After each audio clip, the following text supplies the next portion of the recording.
गुरु रामपाल जी परमेश्वर जी की जय हो।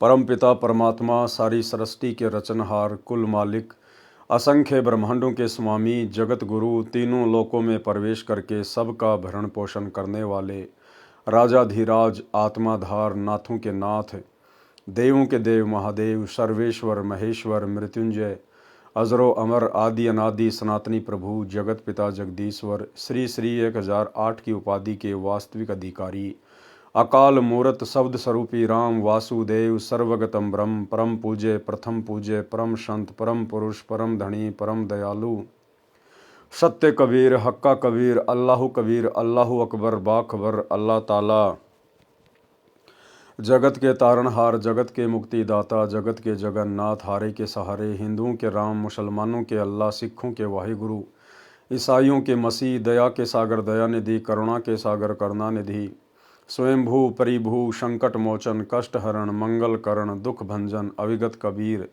निर्विकार निर्विषम परमात्मा, अलय अलेख सतगुरु, आदि अनादि सतगुरु, असली मर्यादा पुरुषोत्तम, असली राम, असली कृष्ण, असली घनश्याम, असली मुरारी, राजाओं के राजा, महाराजाओं के महाराजा, शहंशाहों के शहंशाह, सम्राटों के सम्राट, भगवानों के भगवान, अल्लाहों के अल्लाह, प्रभुओं के प्रभु, मसीहाओं के मसीह, सच्चे वाहिगुरु, बाबाओं के बाबा, पीरों के पीर, सेठों के सेठ, जगत सेठ, सावड़सा सेठ, सर्वगुण संपन्न, अनंत कोटि कलाओं के स्वामी, अनंत कोटि ब्रह्मांडों के नायक, योगियों में महायोगी, ध्यानियों में महाध्यानी, सिद्धों में परम सिद्ध, ज्ञानियों में तत्व ज्ञानी, ब्रह्म ज्ञानी, महाज्ञानी, परम ज्ञानी, सर्वश्रेष्ठ ज्ञानी, विज्ञानी, युवा कबीर, समर्थ कबीर, असमवात, अमित ओजा, सच्चे रहनुमा, करीम अल्लाह, सुभान अल्लाह, दुनिया के अंतिम पैगंबर, 8 सितंबर 1951 से गांव धनाना, जिला सोनीपत, हरियाणा, भारतवर्ष की पावन भूमि पे पटकट,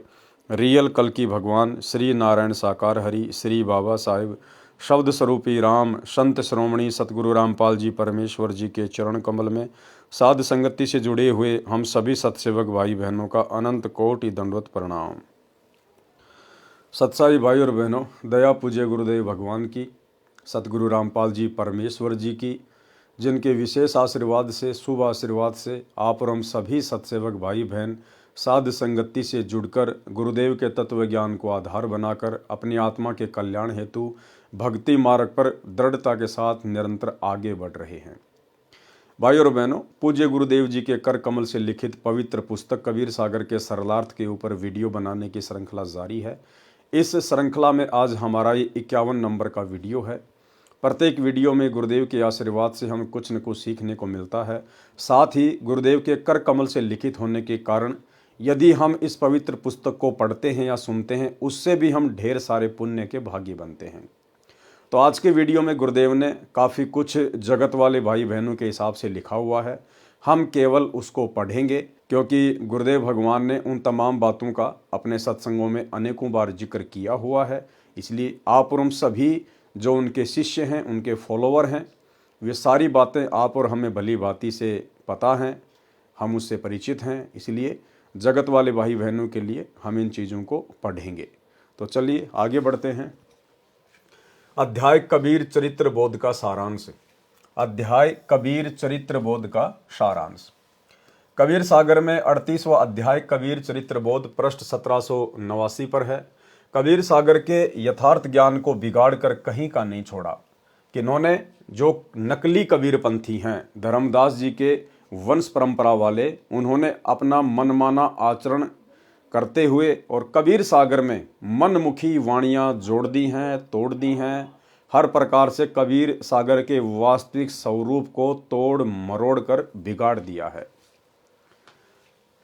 कबीर पंथ धर्मदास जी के द्वितीय पुत्र श्री चूड़ामणि, जिसको मुक्तामणि भी कहते हैं, उनसे चला है।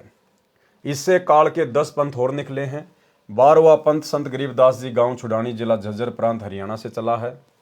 संत गरीबदास जी को स्वयं कबीर परमेश्वर जी मिले थे। उनको संत धर्मदास जी की तरह सत्यलोक लेकर गए थे, फिर वापस पृथ्वी पर शरीर में प्रवेश किया था।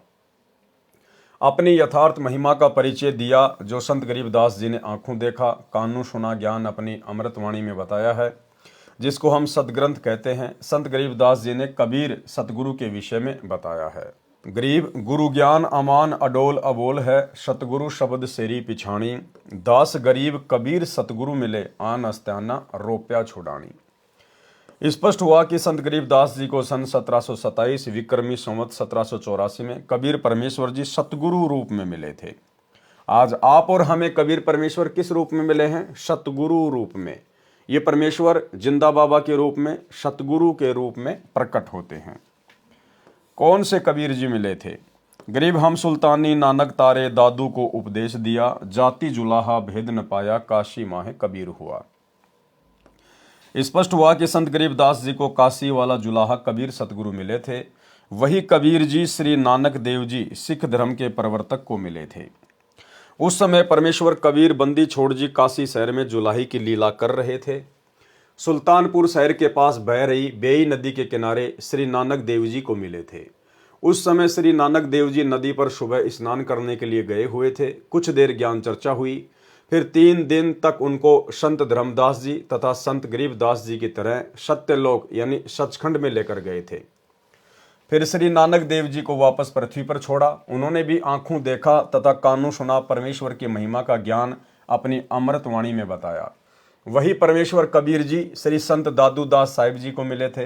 उनको भी 3 दिन तक ऊपर सत्यलोक में लेकर गए।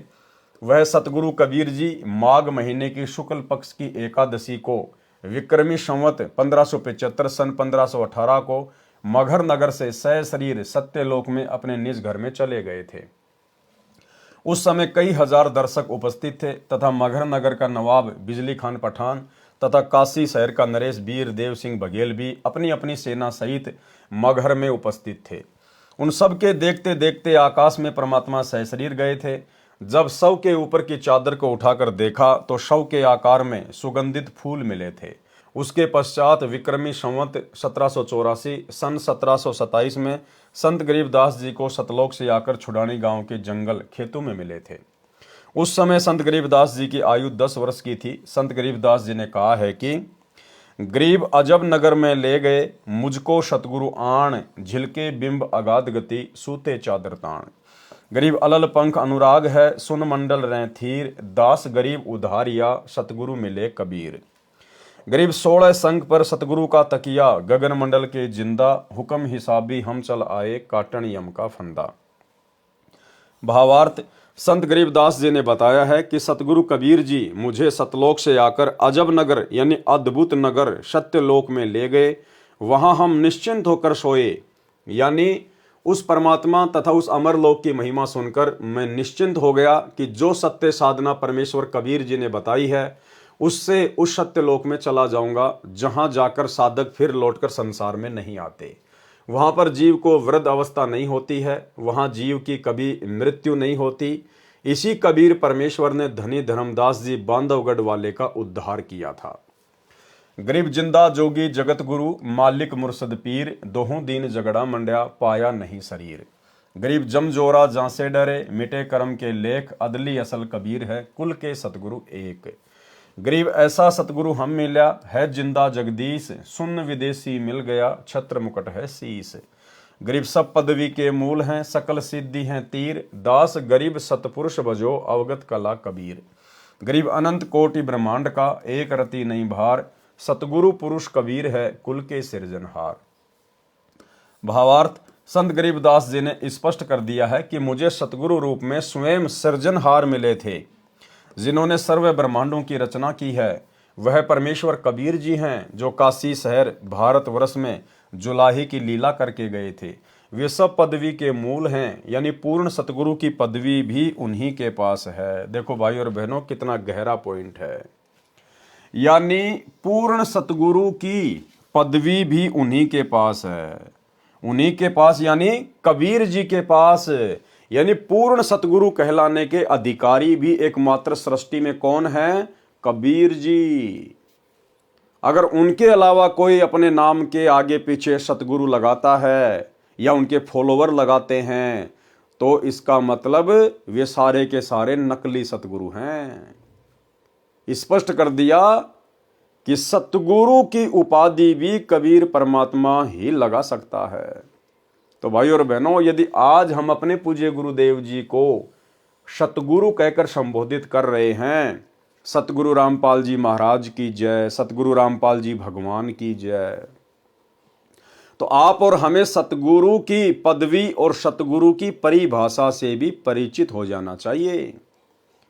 अगर हम अपने पूज्य गुरुदेव सतगुरु रामपाल जी के नाम से पहले सतगुरु शब्द का इस्तेमाल कर रहे हैं, तो आप भाई बहनों को यह ज्ञान होना चाहिए कि सतगुरु की उपाधि केवल कबीर परमेश्वर के लिए है और किसी के लिए नहीं। और हम बारंबार अपने गुरुदेव को सतगुरु कहते हैं। अगर ये सतगुरु की पदवी पूज्य गुरुदेव जी के लिए ना होती तो परमेश्वर हमें कब के मना कर चुके होते कि बच्चों ये सतगुरु की उपाधि तो कबीर जी के लिए है और मैं तो कबीर जी का भेजा हुआ नौकर हूं, उनका दास हूं, उनका गुलाम हूं। तो बच्चों ये सतगुरु की उपाधि मेरे लिए मत लगाया करो। लेकिन कभी भी गुरुदेव ने हमें मना नहीं किया। इसका मतलब हमारे गुरुदेव स्वयं कबीर परमेश्वर हैं, कबीर परमात्मा हैं। इसलिए हम सत्सेवक भाई बहन अपने गुरुदेव की सतगुरु के रूप में, कबीर जी के रूप में पहचान करके और 8 सितंबर के दिन उनका जन्मदिन नहीं मनाते, केवल उनका सतगुरु प्रकट दिवस मनाते हैं। क्योंकि सतगुरु की उपाधि केवल कबीर जी लगा सकते हैं और अगर हमारे गुरुदेव लगा रहे हैं तो हमारे गुरुदेव कौन हुए? कबीर जी। तो कबीर जी भला फिर माँ के गर्भ से जन्म लेकर कैसे आएगा? इसलिए हम सत्सेवक भाई बहन अपने गुरुदेव को सच्चा सतगुरु मानते हैं, कबीर परमात्मा मानते हैं, इसलिए हम उनका प्रकट दिवस मनाते हैं। और जितने भी सतलोक आश्रम हैं उनसे जुड़े हुए भाई बहन अपने गुरुदेव को कहते तो सतगुरु हैं लेकिन उनको मानते नहीं हैं। वो तो सतगुरु यानी कबीर जी एक दाढ़ी मूंछ वाली उस नकली फोटो को मानते हैं। इसीलिए तो प्रतिवर्ष 8 सितंबर को अपने गुरुदेव का इन सतलोक आश्रमों में जन्मदिन मनाते हैं। तो भाइयों और बहनों, आप और हमें दृढ़ विश्वास हो जाना चाहिए कि धरती पर एकमात्र कबीर यदि वर्तमान में कोई है तो सतगुरु रामपाल जी हैं। यानी पूर्ण सतगुरु की पदवी भी उन्हीं के पास है, पूर्ण कवि की पदवी भी उन्हीं के पास है, पूर्ण परमात्मा का पद यानी पदवी भी उन्हीं के पास है, सर्व सिद्धियां भी उन्हीं के पास हैं। वे स्वयं सत्य पुरुष कबीर जी हैं, उनकी भक्ति करो। श्री नानक देव जी ने भी कहा है कि फाई सूरत मलुकी भेष ई ठगवाड़ा ठगी देश खरा सियाणा बहुते बार धानक रूप रहा करतार। गुरु ग्रंथ साहिब प्रश्न नंबर 24 पर लिखा हुआ है।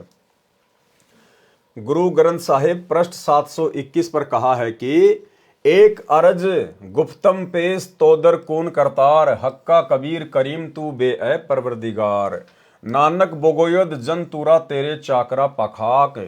गुरु ग्रंथ साहिब पृष्ठ 731 पर कहा है कि नीच जाति परदेसी मेरा खिन आवे तिल जावे जाकी संगत नानक रहंदा क्यों कर मोंडा पावे। भावार्थ श्री नानक देव जी ने स्पष्ट कर दिया है कि जो धानक यानी जुलाहा कबीर है वही करतार यानी सृष्टि का रचनहार परवरदिगार यानी पालन करता है।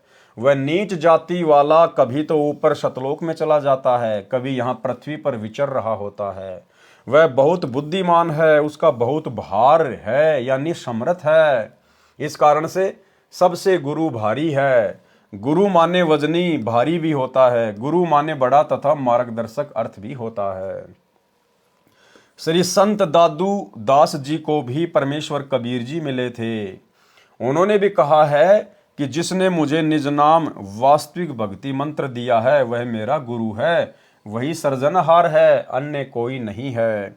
जिन मोको निज नाम दिया सोई सतगुरु हमार दादू दूसरा कोई नहीं कबीर सृजनहार। संत धर्मदास जी बांधवगढ़ वाले ने भी कहा है, ज्ञान प्रकाश बोध पृष्ठ 57 481 से 59 483 पर प्रमाण है। धर्मदास जी ने बहुत हट किया कि हे सतगुरु मुझे वह सतलोक दिखा दो जिसकी महिमा आपने बताई है, तथा मुझे उस सत्य पुरुष के दर्शन करा दो जिसने आपको नीचे भेजा है, जो सर्व की उत्पत्ति करता है। परमेश्वर कबीर जी ने धर्मदास जी को बहुत समझाया कि आप ये हट क्यों कर रहे हो, मैं जैसी साधना बताऊं वैसा करते रहो। जब शरीर त्याग कर जाओगे तो उस लोक तथा सत्य पुरुष को देख लेना। लेकिन धर्मदास जी ने बहुत अधिक विनय की कि हे प्रभु मैं आपके निहोरे निकालता हूं, यानी आपसे बार बार विनय कर रहा हूं, मुझे पुरुष के दर्शन कराओ। हो प्रभु चिंत्यागण करूं मोरा, पुरुष दर्श कराओ करूं निहोरा। परमेश्वर कबीर जी ने कहा है कि धर्मदास ये हट का करहूं, मानहूं शब्द शीस पर धरहूं। हमारा नाम गहे पुरुष पर जय है, बिना नाम वहां जान न पै है। परमेश्वर कबीर जी ने कहा कि हे धर्मदास, ये हट क्यों कर रहे हो? आप हमारे से दीक्षा लो, दीक्षा मंत्र लिए बिना वहां जाया नहीं जा सकता। धर्मदास जी ने कहा कि हे प्रभु, आपके ज्ञान के आप ही साक्षी हैं, किसी अन्य ने यह भेद बताया नहीं, इसलिए परमेश्वर का दर्शन करने से सब संशय समाप्त हो जाएंगे, अन्यथा दिल में रेख यानी शंका बनी रहेगी। धर्मदास चित बहुत सकाने, चरण टेकी बहुत बिनती ठाने। हो प्रभु सत्य कहो तोई पाई, तुम ते कछु दुचिताई नाही। हो प्रभु बरणयु जो लोक की शोभा, ताते आही मोर मन लोभा। तव लीला बहुते हम देखा, पुरुष दरस बिनु रहे ही रेखा। धर्मदास जी के बार बार विनय करने पर परमेश्वर कबीर जी ने धर्मदास जी को प्रथम मंत्र, जो 5 नाम का ब्रह्म गायत्री मंत्र है, उसकी दीक्षा दी। अब देखो भाई और बहनों, धर्मदास जी को परमात्मा ने केवल बीच बीच के 5 मंत्र ही दिए थे। जो प्रथम मंत्र 7 मंत्र का आज आप और हमें दिया जा रहा है, स्पष्ट लिख दिया गुरुदेव भगवान ने कि धर्मदास जी को केवल बीच बीच के 5 मंत्र ही दिए थे। तो भला धर्मदास जी का मोक्ष कैसे हो जाएगा? मोक्ष का प्राइम टाइम तो आज है, वर्तमान का समय। इस समय उन सभी आत्माओं को परमेश्वर दोबारा से जन्म देंगे। कबीर जी ने धर्मदास जी को प्रथम मंत्र, जो 5 नाम का ब्रह्म गायत्री मंत्र है, उसकी दीक्षा दी। ये भूर्भुव स्व वाला नहीं, अन्य मंत्र हैं। फिर धर्मदास का शरीर पृथ्वी पर छोड़कर आत्मा को ऊपर सत्यलोक में लेकर गए। 3 दिन रात ऊपर रखे। वहां कबीर जी ही परमेश्वर के सिंहासन पर विराजमान थे। उनके शरीर के बाल यानी रोम का प्रकाश करोड़ सूर्यों तथा करोड़ चंद्रमाओं के मिले जुले प्रकाश से भी अधिक था। वहां पर स्त्री पुरुष रूप में मानव रहते हैं। उनके शरीर का प्रकाश पुरुष का 16 सूर्यों जितना है। वहां पर सब एक दूसरे से प्रेम से मिलते हैं। बहुत से सतलोकवासी नर नारी मिलकर नाचते गाते हुए धर्मदास जी को उस स्थान पर लेकर गए जहां पर स्वयं कबीर जी ही तेजोमय शरीर में तख्त यानी सिंहासन पर बैठे थे। सर्व लोक तथा सत्य पुरुष के दर्शन करके एक स्थान पर धर्मदास जी को आदर के साथ वहां के निवासियों ने बैठाया। फिर परमेश्वर कबीर जी तेजोमय शरीर में सिंहासन छोड़कर वहां पर आए। धर्मदास जी शर्मिंदा हो गए, लज्जावश होकर कहने लगे कि पुरुष अरु कबीर देखा एक भाई, धर्मदास पुनि रह लजाई। धर्मदास ने देखा कि भाई नीचे जो मेरे गुरु हैं, जो कबीर जी हैं, जो मेरे गुरु रूप में नीचे भूमिका कर रहे हैं, और ऊपर जो मैंने सिंहासन पर जो तेजोमय शरीर देखा है, ये तो दोनों एक ही शक्ति हैं। ये पुरुष और कबीर जी यानी मेरे गुरु जी दोनों एक ही हैं। धर्मदास शर्म के मारे पानी पानी हो गया कि हे गुरुदेव, मैंने आपके ऊपर पृथ्वी लोक पर विश्वास क्यों नहीं किया? मैंने आपको वहीं पे परमात्मा क्यों नहीं माना? ठीक इसी प्रकार भाइयों और बहनों, वही कबीर परमेश्वर जो अपने एक रूप में सतलोक में सिंहासन पर तेजोमय रूप में बैठे हैं, आज वे ही स्वयं हमारे पूज्य गुरुदेव जी की भूमिका नीचे कर रहे हैं। इसलिए हम भाई बहनों को ये तनिक भी शंका नहीं होनी चाहिए कि हमारे पूज्य गुरुदेव सतगुरु रामपाल जी के अलावा कहीं और कोई कबीर परमात्मा दूसरा भी होगा। एकमात्र यही परमेश्वर हैं, और ये चाहें तो अपने अरबों खरबों जितने चाहे उतने रूप बनाकर कहीं भी लीला कर सकते हैं। लेकिन भगत का ये लक्षण होता है कि अपने गुरु के अलावा किसी और में कबीर परमात्मा ना देखे। पुरुष अरु कबीर देखा एक भाई, धर्मदास पुनि रहे लजाई। पुरुष दरस करी आए तवां, प्रथम कबीर बैठाए जवां। यहाँ कबीर बैठे पुनि देखा, कला पुरुष तन अचरज पेखा। का अजगुत के नेहू भाई, वहां मोहे प्रतीत न आई। धाय चरण अति सकुचाई, हे प्रभु तो परिचय अब हम पाई। ये शोभा कस वहां छुपावा, कैसे नहीं जग में प्रकट दिखावा। भावार्थ, जब धर्मदास जी ने परमेश्वर को सतलोक में अपने वास्तविक सत्य पुरुष रूप में देखा तो कहा कि मेरे को अब आपका वास्तविक परिचय हुआ है। आप सत्य पुरुष स्वयं ही संसार में कबीर दास कहलाते हो। आपने यह वास्तविक शोभा नीचे पृथ्वी पर क्यों छुपा रखी है? तब परमेश्वर ने कहा कि यदि मैं इसी प्रकाश युक्त शरीर से संसार में चला जाऊं तो काल निरंजन विकल यानी परेशान हो जाएगा। सब जीव मेरे से लगन लगाएंगे, ये मैं नहीं करूंगा, क्योंकि जब तक जीव को ज्ञान नहीं होगा और उसकी भक्ति की शक्ति पूरी नहीं होगी तब तक सत्य लोक में स्थायी निवास नहीं मिल सकता। धर्मदास जी को परमेश्वर ने कहा कि जब मैं नीचे सतगुरु रूप में जाता हूं, अपने आप को छुपा के लीला करता हूं, तो इसके दो कारण हैं। सबसे पहला कारण तो ये, यदि इस काल को इस बात का पता चल जाए कि ये वही कबीर परमात्मा है जिसने मुझे सत्यलोक से निकाला था, तो इसका कलेजा फट जाएगा, इसका कलेजा। और दूसरा, यदि मैं वहाँ अपने वास्तविक रूप में चला जाऊं तो सारे जीव मेरे पीछे पड़ जाएंगे, मेरे ज्ञान को कोई सुनेगा ही नहीं, कोई मानेगा ही नहीं। जैसे भाई और बहनों, आजकल ये पर्चियाँ निकालने वाले बाबा, दुनिया भर के लोग वहाँ पर जा रहे हैं, ना कोई ज्ञान है, ना कोई समाधान है, ना कोई भक्ति मार्ग है, बस खाली चमत्कार के पीछे लगे हुए हैं।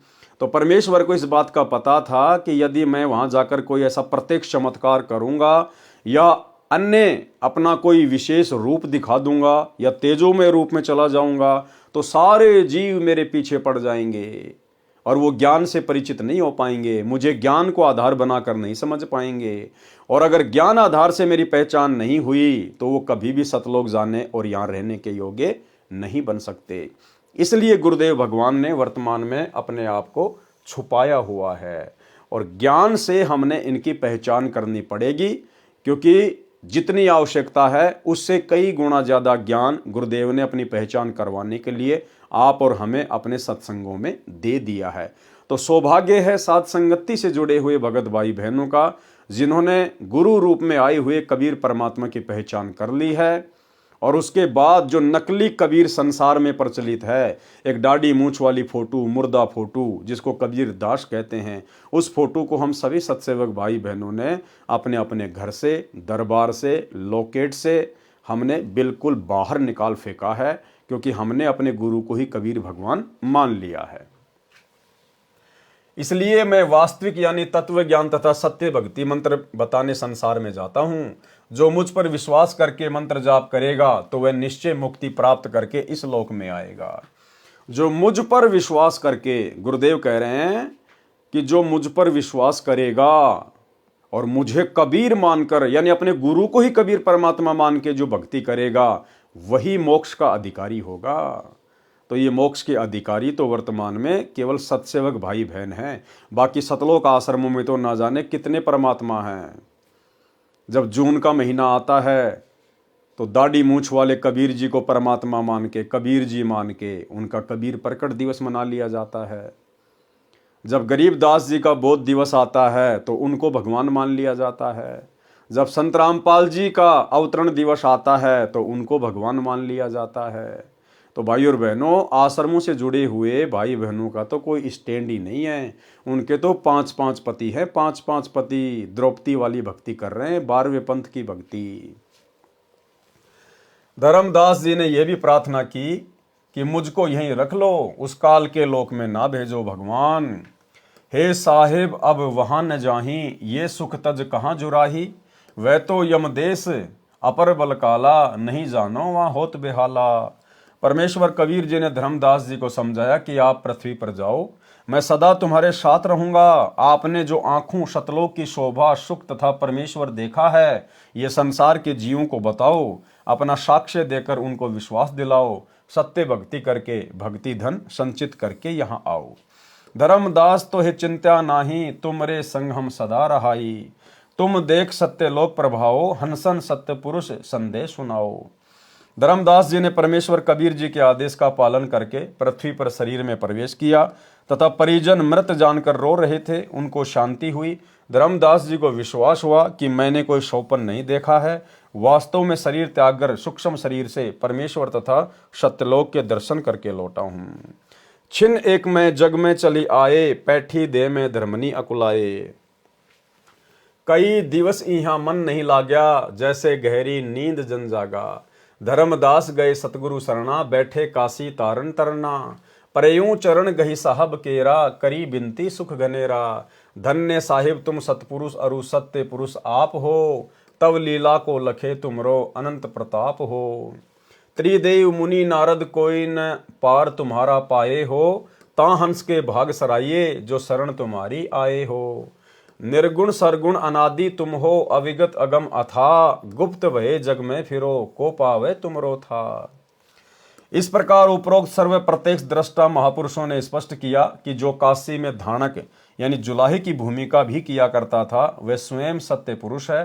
परमेश्वर कबीर जी ने भी स्वामी रामानंद जी आचार्य को अपना परिचय दिया था। कहा था कि हम ही अलख अल्लाह हैं, कुतुब गोश अरुपीर, गरीबदास खालिक धनी, हमरा नाम कबीर। ए स्वामी सृष्टा में सृष्टि हमारे तीर, दास गरीब अदर बसूं, अविगत सत्य कबीर। स्वामी रामानंद काशी वाले आचार्य को भी परमेश्वर कबीर जी, संत धर्मदास जी, संत गरीबदास जी, संत दादू जी तथा संत नानक देव जी की तरह सत्यलोक में ले जाकर अपना परिचय करवाकर पृथ्वी पर शरीर में छोड़ा था। स्वामी रामानंद जी ने भी कहा था कि तहाँ वहाँ चित चक्रित भया, देख फजल दरबार, दास गरीब सिजदा किया, हम पाए दीदार। बोलत रामानंद जी सुनो कबीर करतार, गरीब दास सब रूप में तुम ही बोलनहार। तुम साहिब तुम संत हो, तुम सतगुरु तुम हंस, गरीब दास तुम रूप बिना और न दूजा अंश। मैं भगता मुक्ता भया किया कर्म कुल नाश, गरीब दास अविगत मिले मेटी मन की प्यास। दोनों ठोर है एक तू भया एक से दोए, गरीब दास हम कारणे आए हो मगजोए। बोले रामानंद जी सुनो कबीर सुभान, गरीब दास मुक्त भये उदरे पिंड और प्राण। गोष्ठी रामानंद से काशी नगर मंजार, गरीब दास जिंद पीर के हम पाए दीदार। उपरोक्त परमाणु से स्पष्ट हुआ कि काशी में कपड़ा बुनने वाला जुलाहा कबीर ही पूर्ण परमात्मा है, सर्व का रचनहार है। बड़ी विडंबना है कि मुझदास रामपाल दास के अतिरिक्त सब कबीर पंथी कहते हैं कि सत्य पुरुष तो निराकार है, सतलोक में केवल प्रकाश है। कबीर जी उस सत्य पुरुष द्वारा भेजे गए ज्ञानी पुरुष थे। यानी जितने भी साधु संत महात्मा हैं या कबीर पंथी हैं, वे सब कबीर जी को केवल एक सतगुरु मानते हैं, कबीर जी का भेजा हुआ कोई अंश मानते हैं। कोई भी ये नहीं मानता कि कबीर जी खुद ही सत्य पुरुष हैं। कबीर जी उस सत्य पुरुष द्वारा भेजे गए ज्ञानी पुरुष थे, यानी सतगुरु थे, वे सत्य पुरुष नहीं थे। ठीक इसी प्रकार भाइयों और बहनों, वर्तमान में साध संगति से जुड़े हुए सत्सेवक भाई बहनों के अलावा ना ही तो हमारे खुद के सतलोक आश्रमों से जुड़े हुए भाई बहन मानते हैं और ना ही दुनिया वाले मानते हैं। दुनिया वाले तो भला मानेंगे कैसे उनके शरण में आए बिना। फिलहाल हमारे खुद के गुरु भाई बहन जो सतलोक आश्रमों से जुड़े हुए हैं, वो भी नहीं मानते कि सतगुरु रामपाल जी खुद ही सत्य पुरुष हैं। वे सतगुरु रामपाल जी को कबीर जी का अवतार मानते हैं, उनके द्वारा भेजा गया कोई हंस मानते हैं।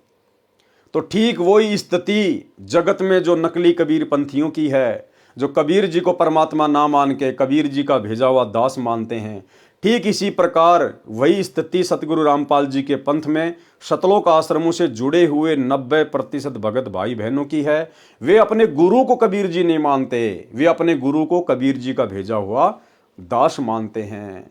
तो जिस प्रकार वो विशेष दया परमेश्वर अपने आप को छुपाते हुए कह रहे हैं गुरुदेव भगवान कि केवल मेरे ऊपर दया हुई है, जो कबीर जी को परमात्मा मानता है, बाकी कोई नहीं मानता।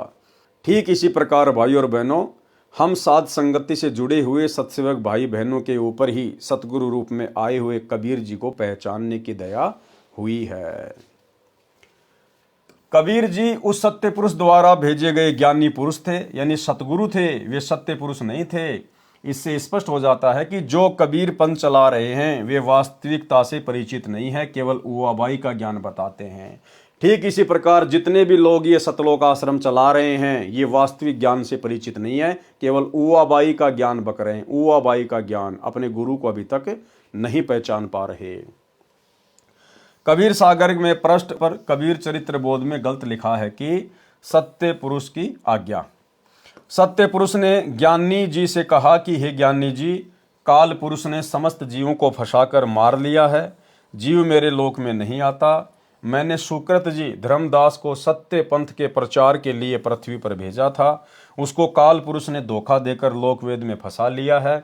आप पृथ्वी पर जाओ और सुकृत जी को चेताकर मुक्ति पंथ प्रकट करो। तब ज्ञानी जी कबीर जी सत्य पुरुष की आज्ञा सिरोधार्य कर दंडवत प्रणाम करके सत्यलोक से विदा हुए। कबीर साहिब का काशी में प्रकट होना भी गलत लिखा है। इसमें लिखा है कि विक्रमी संवत 1455 ज्येष्ठ पूर्णिमा को सोमवार के दिन सत्य पुरुष का तेज काशी में लहर तारा तालाब में उतरा। उस समय पृथ्वी और आकाश प्रकाशित हो गए। उस समय अष्टानंद वैष्णव तालाब पर बैठे थे। वर्षा हो रही थी, बिजली चमक रही थी।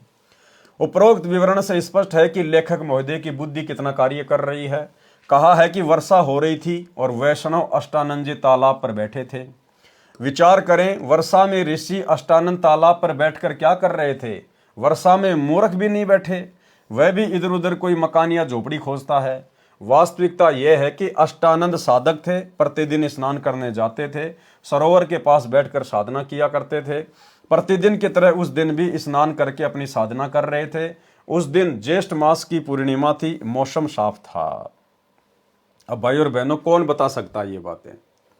नकली कबीर पंथियों ने तो उबाई बक दी कि जब कबीर जी काशी में लहर तारा तालाब पर प्रकट हुए तो बरसात हो रही थी। अब ये वही कबीर परमात्मा जो आज पुनः धरती पर प्रकट हुए हैं सतगुरु रामपाल जी के रूप में, वे ही बता सकते हैं कि उस समय मौसम कैसा था। तो गुरुदेव भगवान अपने कर कमल से लिख रहे हैं कि उस दिन मौसम साफ था, कोई बरसात वगैरह नहीं हो रही थी। सरोवर के पास बैठकर साधना किया करते थे, प्रतिदिन की तरह उस दिन भी स्नान करके अपनी साधना कर रहे थे। उस दिन ज्येष्ठ मास की पूर्णिमा थी और मौसम साफ था। फिर लिखा है कि नीरू अपनी पत्नी को ससुराल से प्रथम बार लिए चला आ रहा था। नीमा को प्यास लगी, वह पानी पीने तालाब पर गई, वहां से बालक उठा लाई।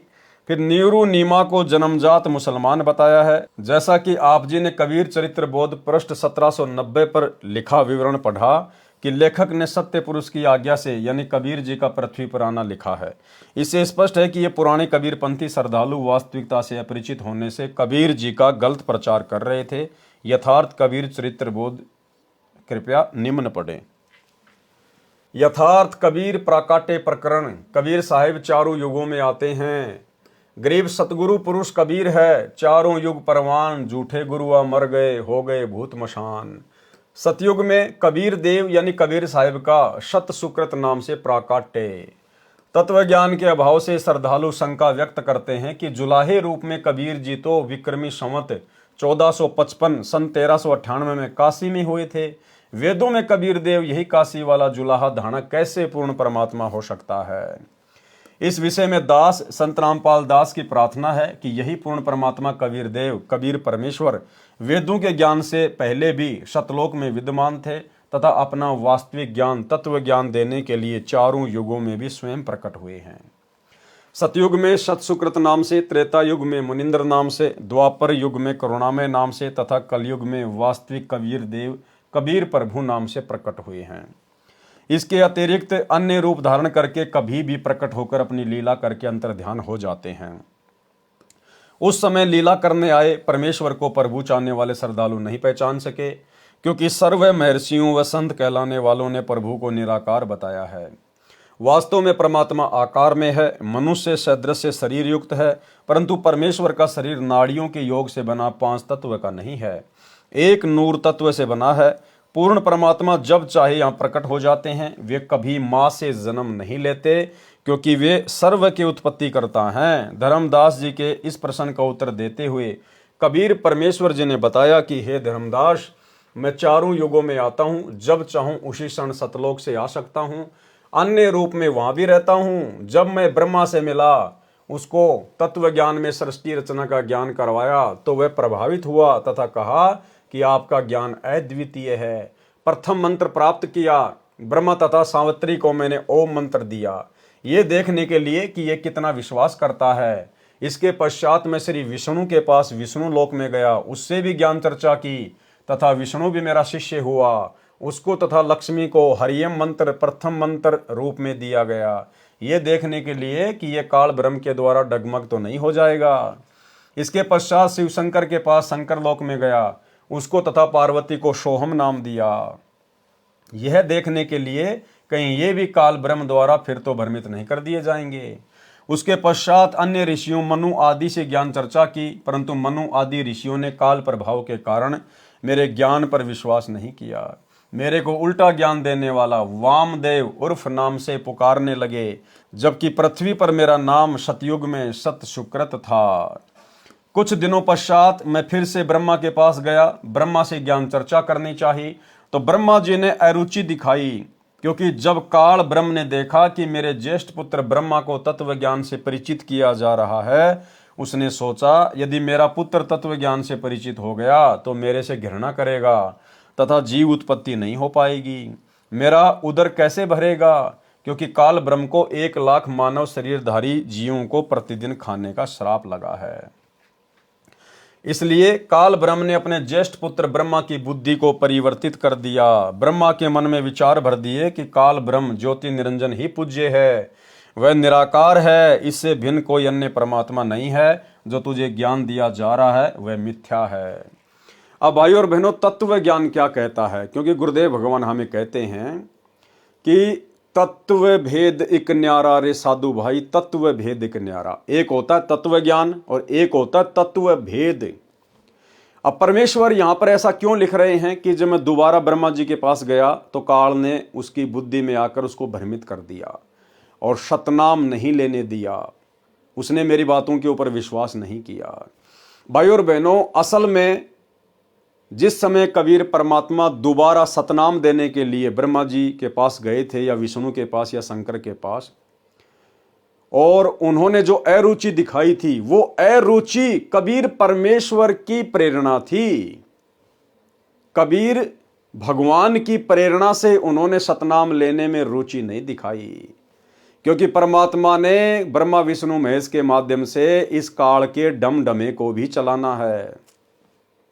अन्यथा भगवान किसी को ज्ञान समझाए, और भगवान यदि चाहे कि मैं इस आत्मा को मेरा ज्ञान समझा के सतलोक लेके जाना चाहता हूं, भला फिर काल की क्या औकात है जो उस आत्मा को डगमग कर दे? अरे काल ने ब्रह्मा विष्णु महेश को तो सतनाम नहीं लेने दिया, उनको डगमग कर दिया। और आप और हमें काल डगमग नहीं कर पा रहा। आप और हमें सतनाम भी मिल गया, सार नाम भी ले रहे हैं, सार शब्द भी ले रहे हैं। तो विचार करो, यदि काल ब्रह्मा विष्णु महेश जैसी पावर को डगमग कर सकता है, तो आप और हम इस पृथ्वी लोक के 2 कोटि के जीवों की क्या औकात है जो हम गुरुदेव के ज्ञान को स्वीकार कर लें, जो हम गुरुदेव से सतनाम ले लें, गुरुदेव से सार नाम ले लें। तो ये कबीर परमात्मा सतगुरु रामपाल जी खुद नहीं चाहते थे कि ब्रह्मा विष्णु महेश सतनाम लें। अन्यथा परमात्मा चाहे और जीव ना ले, काल की इतनी औकात है जो भ्रमित कर देगा परमात्मा के अंश को। लेकिन ये 21 ब्रह्मांड की सृष्टि भी यही कबीर परमात्मा सतगुरु रामपाल जी ही एक मैनेजमेंट के माध्यम से, एक सिस्टम के माध्यम से चला रहे हैं। और ये 21 ब्रह्मांड का राज्य कबीर परमात्मा ने ही काल को दिया है, और कबीर परमात्मा ही इस 21 ब्रह्मांड के सिस्टम को चला रहे हैं।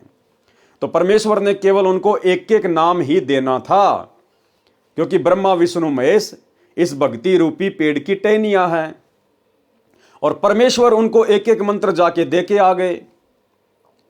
और नीचे आकर परमात्मा ने फिर प्रथम मंत्र के माध्यम से वही मंत्र हमारे को दे दिए। तो जैसे ही हम उन मंत्रों का मर्यादा में रह के जाप करेंगे, तो हमारा तो ब्लूटूथ परमात्मा ने ऑन कर दिया, और हमारे से पहले परमात्मा ने उनका ब्लूटूथ ऑन कर दिया। जब हम उसी मंत्र का जाप करेंगे तो वो तुरंत प्रभावित होंगे तो टहनियों से तो फिर फल लगते हैं। ब्रह्मा विष्णु में इसके माध्यम से तो गुरुदेव हमें यहाँ की सांसारिक सुविधा उपलब्ध करवाएंगे। इसलिए परमात्मा ने केवल उनको एक एक मंत्र तक ही सीमित रखना था। अन्यथा सारी सृष्टि का मालिक कबीर भगवान सतगुरु रामपाल जी चाहे और काल बीच में रोड़ा अटका दे, कभी नहीं अटका सकता। इसलिए ब्रह्मा विष्णु महेश को केवल परमात्मा ने एक एक मंत्र ही देकर छोड़ना था, उनको सतनाम की दीक्षा नहीं देनी थी। इसलिए काल ब्रह्म ने अपने ज्येष्ठ पुत्र ब्रह्मा की बुद्धि को परिवर्तित कर दिया। ब्रह्मा के मन में विचार भर दिए कि काल ब्रह्म ज्योति निरंजन ही पूज्य है, वह निराकार है, इससे भिन्न कोई अन्य परमात्मा नहीं है। जो तुझे ज्ञान दिया जा रहा है वह मिथ्या है। ये अग्नि ऋषि जो तेरे पास आया है वह अज्ञानी है, इसकी बातों में नहीं आना। हे धर्मदास, ब्रह्मा ने काल ब्रह्म के प्रभाव से प्रभावित होकर मेरे ज्ञान को ग्रहण नहीं किया, तथा हे ऋषिवर, जो ज्ञान आप बता रहे हो यह अप्रमाणित है, इसलिए विश्वास के योग्य नहीं है। वेदों में केवल एक परमात्मा की पूजा का विधान है, उसका केवल एक ओम ही जाप करने का है। मुझे पूर्ण ज्ञान है, मुझे आपका ज्ञान अस्वीकार्य है। हे धर्मदास, मैंने बहुत कोशिश की ब्रह्मा को समझाने की तथा बताया कि वेद ज्ञानदाता ब्रह्म किसी अन्य पूर्ण ब्रह्म के विषय में कह रहा है। उसकी प्राप्ति के लिए तथा उसके विषय में तत्व से जानने के लिए किसी तत्वदर्शी संत धीरणाम की खोज करो, फिर उनसे वह तत्व ज्ञान सुनो। प्रमाण यजुर्वेद अध्याय 40 मंत्र 10 व 13 में स्पष्ट वर्ण है तथा गीता अध्याय 4 श्लोक 34 में भी स्पष्ट कहा है। परमाणु को देखकर भी काल ब्रह्म के अति प्रभाव के कारण ब्रह्मा ने मेरे विचारों में रुचि नहीं ली। मैंने जान लिया कि ब्रह्मा को काल ने भ्रमित कर दिया है, इसलिए विष्णु जी ने भी अरुचि की तो मैं वहां से शिव शंकर के पास गया। यही स्थिति शिव की देखकर मैं नीचे पृथ्वी लोक में आया। वर्तमान में चल रही चतुर्युगी के प्रथम सतयुग में मैंने परमेश्वर कबीर जी ने एक सरोवर में कमल के फूल पर शिशु रूप धारण किया। एक ब्राह्मण दंपत्ति निसंतान था। वह विद्याधर नामक ब्राह्मण अपनी पत्नी दीपिका के साथ अपनी ससुराल से आ रहा था। उनकी आधी आयु बीत चुकी थी, कोई संतान नहीं थी। दीपिका को अपने पिता के घर पर कुछ औरतों ने हमदर्दी जताते हुए कई बार कहा था कि संतान बिना स्त्री का कोई सम्मान नहीं करता। अब ये विद्याधर नाम का ब्राह्मण सतयुग में कौन था भाई और बहनों? जो ब्राह्मण कुल में था और जिसने कबीर परमात्मा का सतसुकृत नाम रखा था और अपने पुत्र की तरह पालन पोषण किया था। 650 साल पहले जो पंडित रामानंद जी थे वही सतयुग में विद्याधर नाम के ब्राह्मण थे। आगे गुरुदेव बता रहे हैं, एक संतान तो होनी चाहिए। इन बातों को याद करके दीपिका रो रही थी। और ये दीपिका कौन थी भाई और बहनों? सतयुग में जिसने कबीर परमात्मा का पालन पोषण किया था 650 साल पहले कमाली, ये जो कमाली की जो आत्मा थी वो सतयुग में दीपिका नाम की ब्राह्मणी थी तथा शुभ की लेकर अपने इष्ट शिव जी से संतान की प्रार्थना कर रही थी। विचार कर रही थी कि वह वृद्ध अवस्था में हमारी उंगली पकड़ने वाला भी नहीं है, वह समय कैसे बीतेगा। इतने में एक सरोवर दिखाई दिया, प्यास लगी थी। वे सरोवर पर विश्राम हेतु रुके। वहां एक नवजात शिशु को कमल के फूल पर प्राप्त करके अति प्रसन्न हुए। उसे परमेश्वर शिव की कृपा से प्राप्त जानकर घर ले आए। एक अन्य ब्राह्मण से नाम रखवाया, उसने मेरा नाम सतसुकृत रखा। मेरी प्रेरणा से कंवारी गायों ने दूध देना प्रारंभ किया। उनके दूध से मेरी परवरिश की लीला हुई। गुरुकुल में शिक्षा की लीला की। ऋषि जी जो वेद मंत्र भूल जाते थे तो मैं खड़ा होकर पूरा करता था। ऋषि जी वेद मंत्रों का गलत अर्थ करते, मैं विरोध करता। इस कारण से मुझे गुरुकुल से निकाल दिया।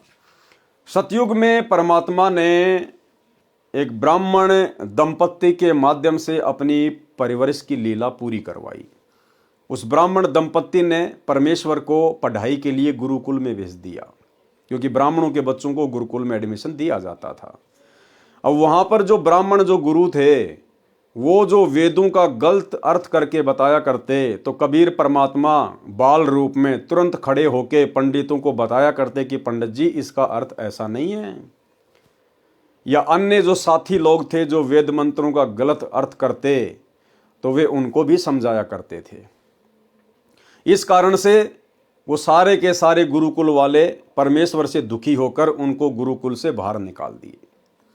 भाई और बहनों, बहुत सारे भाई बहन दास के पास में शंका जाहिर करते हैं कि हमारे बच्चे स्कूल में जाते हैं और हमारे बच्चों को गायत्री मंत्र बुलवाया जाता है, ओम भूर्भुवस्सुवः तत्सवितुर्वरेण्यं भर्गो देवस्य धीमहि धियो यो न प्रचोदयात्। तो हमारे बच्चे वो गायत्री मंत्र बोलें या ना बोलें? तो शंका का समाधान गुरुदेव के कर कमल से। भाई और बहनों, जो भूमिका गुरुदेव भगवान ने निभाई गलत है तो गलत, गलत का समर्थन हम नहीं कर सकते। आपके बच्चों को चाहिए कि स्कूल में गायत्री मंत्र से पहले ओम शब्द का उच्चारण ना करें और अन्य लोगों को भी समझाने का प्रयास करें कि जो गायत्री मंत्र स्कूल में बोला जा रहा है ये वेद विरुद्ध है, ये गलत है। यजुर्वेद अध्याय 36 का यह मंत्र नंबर 3 है, आप जी देख सकते हैं।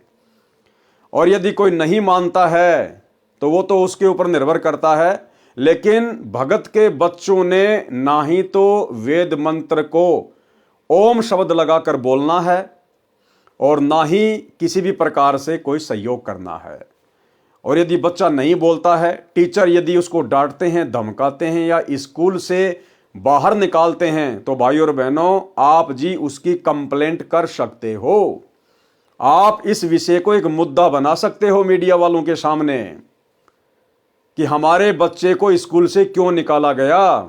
हमारा बच्चा वेद मंत्र को गलत तरीके से नहीं बोलेगा, क्योंकि ये जो मंत्र है यजुर्वेद अध्याय 36 का मंत्र 3 है। आप जी वेद मंगाकर देख लीजिए, किसी भी वेद को कौन से वेद में लिखा हुआ है, तो आप इसको एक मुद्दा बना सकते हो अगर चाहो तो, यदि आप सक्षम हैं तो। और बच्चे को तो बिल्कुल भी ओम के साथ में वो मंत्र नहीं बोलना है, बिल्कुल नहीं बोलना है। ओम के अलावा वो मंत्र बोल सकता है। तो ये आप लोगों की शंका का समाधान है। पृथ्वी पर घूमकर मैंने बहुत से ऋषियों से ज्ञान चर्चा की, परंतु शास्त्र विरुद्ध ज्ञान पर आधारित होने के कारण किसी भी ऋषि महर्षि ने ज्ञान सुनने की चेष्टा ही नहीं की। महर्षि मनु से भी मेरी वेद ज्ञान पर चर्चा हुई। महर्षि मनु ने ब्रह्मा जी से ही ज्ञान ग्रहण किया था। महर्षि मनु जी ने मुझे उल्टा ज्ञान देने वाला बताया तथा मेरा उपनाम वामदेव रख दिया। मैंने महर्षि मनु व अन्य ऋषियों से यहाँ तक कहा कि वह पूर्ण परमात्मा मैं ही हूँ। उन्होंने मेरा उपास किया तथा कहा, आप यहाँ हैं तो आपका सतलोक तो आपके बिना सुनसान पड़ा होगा। वहाँ सतलोक में जाने का क्या लाभ, वहाँ गए प्राणी तो अनाथ हैं। मैंने कहा, मैं ऊपर भी विराजमान हूँ। तब मनु जी सहित सर्व ऋषियों ने ठाका लगाकर कहा कि फिर तो आपका नाम वामदेव उचित है। वामदेव का अर्थ है कि 2 स्थानों पर निवास करने वाला भी है। वाम अक्षर 2 का बोधक है। इस प्रकार उन ज्ञानहीन व्यक्तियों ने मेरे तत्व ज्ञान को ग्रहण नहीं किया। वामदेव का प्रमाण शिव पुराण पृष्ठ 606, 607 कैलाश संहिता प्रथम अध्याय में है। बहुत से प्रयत्न करने पर कुछ पुण्यात्माओं ने मेरा उपदेश ग्रहण किया। मैंने सौसों वेद कबीर वाणी की रचना की, जिसकी काल द्वारा प्रेरित ज्ञानहीन ऋषियों ने बहुत निंदा की तथा जनता से इसे न पढ़ने का आग्रह किया। सतयुग के प्राणी मुझे केवल एक अच्छा कवि ही मानते थे। इस कारण से सतयुग में बहुत ही कम जीवों ने मेरी शरण ग्रहण की। सतयुग में मानव की आयु 1,00,000 वर्ष से प्रारंभ होती है तथा सतयुग के अंत में 10,000 वर्ष रह जाती है। सतयुग में बहुत ही पुण्यकर्मी प्राणी जन्म लेते हैं। सतयुग में स्त्री विधवा नहीं होती, पिता से पहले पुत्र की मृत्यु नहीं होती, आपसी भाईचारा बहुत अच्छा होता है, चोरी जारी अन्य बुराइयां नाम मात्र में ही होती हैं तथा शराब मांस तंबाकू आदि का सेवन सतयुग के आदि में प्राणी नहीं करते। ब्राह्मण विद्याधर वाली आत्मा त्रेता युग में वेद विग ऋषि हुए तथा कलयुग में ऋषि रामानंद हुए तथा दीपिका वाली आत्मा त्रेता युग में सूर्या हुई तथा कलयुग में कमाली हुई तथा सतयुग में बहुत ही कम प्राणियों ने मेरी शरण ग्रहण की। पूर्ण प्रभु कबीर जी कबीर देव सतयुग में सत सुकृत नाम से स्वयं प्रकट हुए थे। उस समय गरुड़ जी, श्री ब्रह्मा जी, श्री विष्णु जी तथा श्री शिव जी आदि को सतज्ञान समझाया था। आदि अंत हमरे नाही, मध्य मिलावा मूला, ब्रह्मा को ज्ञान सुनाया, घर घर पिंडा स्थूला। श्वेत भूमि को हम गए जहां विशंबर नाथ, हरियम हीरा नाम दे अष्ट कमल दल स्वाति। हम बैरागी ब्रह्म पद सन्यासी महादेव, सो हम नाम दिया शंकर को करे हमारी सेव। इस प्रकार सतयुग में परमेश्वर कबीर देव जी जो सतसुकृत नाम से आए थे, उस समय के ऋषियों व साधकों को वास्तविक ज्ञान समझाया करते थे, परंतु ऋषियों ने स्वीकार नहीं किया।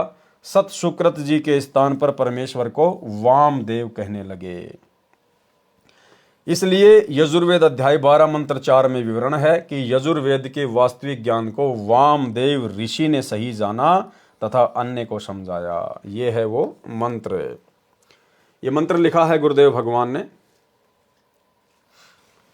यह यजुर्वेद अध्याय 12 मंत्र 4 की फोटोकॉपी है, जिसका अनुवाद महर्षि दयानंद सरस्वती ने किया है तथा सार्वदेशिक आर्य प्रतिनिधि सभा दिल्ली द्वारा छपवाया गया है। इसमें स्पष्ट है कि वेदों के ज्ञान को वामदेव ऋषि ने ठीक से समझा तथा अन्य को समझाया। पवित्र वेदों के ज्ञान को समझने के लिए कृपया विचार करें। वेदों में कबीर देव अर्थात कबीर परमेश्वर का प्रमाण। पवित्र वेदों में प्रवेश से पहले प्रभु जानकारी के लिए पवित्र चारों वेद प्रमाणित शास्त्र हैं। पवित्र वेदों की रचना उस समय हुई थी जब कोई अन्य धर्म नहीं था, इसलिए पवित्र वेद वाणी किसी धर्म से संबंधित नहीं है, केवल आत्म कल्याण के लिए है। इनको जानने के लिए निम्न व्याख्या बहुत ध्यान तथा विवेक के साथ पढ़नी तथा विचारनी होगी। प्रभु की विस्तृत तथा सत्य महिमा वेद बताते हैं। अन्य शास्त्र श्री गीता जी व चारों वेदों तथा पूर्वोक्त प्रभु प्राप्त महान संतों तथा स्वयं कबीर साहिब जी की अपनी पूर्ण परमात्मा की अमृत वाणी के अतिरिक्त अन्य किसी ऋषि साधक की अपनी उपलब्धि है, जैसे 6 शास्त्र, 11 उपनिषद तथा सत्यार्थ प्रकाश आदि। यदि ये वेदों की कसौटी में खरे नहीं उतरते हैं तो यह संपूर्ण ज्ञान नहीं है। पवित्र वेद तथा गीता जी स्वयं काल प्रभु ब्रह्मदत्त हैं, जिनमें भक्ति विधि तथा उपलब्धि दोनों सही तौर पर वर्णित है। इनके अतिरिक्त जो पूजा विधि तथा अनुभव हैं वह अधूरा समझें। यदि इन्हीं के अनुसार कोई साधक अनुभव बताए तो सत्य जाने, क्योंकि कोई भी प्राणी प्रभु से अधिक नहीं जान सकता। वेदों के ज्ञान से पूर्वोक्त महात्माओं का विवरण सही मिलता है। इससे सिद्ध हुआ कि वे सर्व महात्मा पूर्ण थे, पूर्ण परमात्मा का साक्षात्कार हुआ है तथा बताया है वह परमात्मा कबीर साहिब कबीर देव है। वही ज्ञान चारों पवित्र वेद तथा पवित्र गीता जी भी बताते हैं। कलयुगी ऋषियों ने वेदों का टीका भाषा भाषे ऐसे कर दिया जैसे कहीं दूध की महिमा कही गई हो, और जिसने कभी जीवन में दूध देखा ही न हो और वह अनुवाद कर रहा हो वह ऐसे करता है। पौष्टिक आहार असी, पेय पदार्थ असी, स्वेदसी, अमृत उपमा सर्वा, मनुष्यानाम पेयाम शय दुग्धसी। पौष्टिक आहार यानी इसका फिर वर्णन किया है गुरुदेव भगवान ने, भावार्थ किया है। यदि कोई सफेद पीने का तरल पदार्थ है जो अमृत समान है, बहुत पौष्टिक है, सब मनुष्यों के पीने योग्य है, वह स्वयं तरल है। फिर कोई पूछे कि वह तरल पदार्थ कहाँ है, उत्तर मिले वह तो निराकार है, प्राप्त नहीं हो सकता। यहाँ पर दुग्ध को तरल पदार्थ लिख दिया जाए तो उस वस्तु दूध को कैसे पाया हुआ जाना जाए, जिसकी उपमा ऊपर की है। यहाँ पर दुग्ध को दूध लिखना था, जिससे पता चले कि वह पौष्टिक आहार दूध है। फिर व्यक्ति दूध नाम से उसे प्राप्त कर सकता है। विचार, यदि कोई कहे दुग्ध को दूध कैसे लिख दिया, यह तो वाद विवाद का प्रत्यक्ष प्रमाण ही हो सकता है।